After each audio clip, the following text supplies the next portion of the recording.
Okay, so now let's talk about Alexa for Business, Lex and Connect. So Alexa for Business is going to be using Alexa devices to help employees be more productive when they are in meeting rooms or at their desk.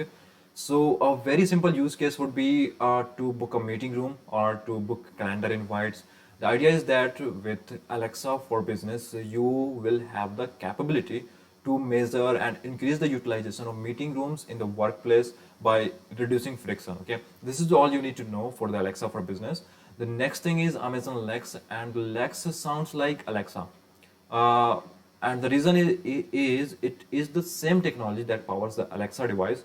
So what you get with the Lex, you get automatic speech recognition or ASR, automatic speech to convert a speech to text, and it gives you a natural language understanding to recognize the instance, the intent of some text or anyone who calls, so caller.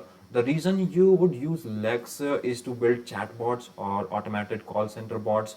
Then we have Connect, and Connect is to receive calls. So the idea is that you have a phone number, people can call that phone number and they will be connected directly to Amazon Connect. And the beautiful thing is that you can integrate with other CRM or AWS. So let's go through an architecture to make everything that clear, because I think they will help. I think it will help. So someone wants to schedule an appointment and it places a phone call. The call is going to be received by Amazon Connect, and Amazon Connect will stream the call into Amazon Lex to understand the intent of it.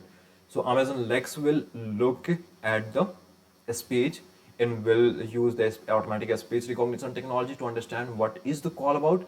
Then once it has understood that what the call is about, you are going to invoke a Lambda function, and that Lambda function is going to insert maybe into your CRM. So CRM has been shown here, a new appointment based on the intent it received from the Lex.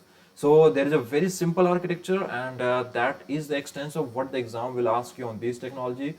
So it's good for you to know and what they are and what they do. But that's it. No details more needed. All right, that's it. I will see you in the next one.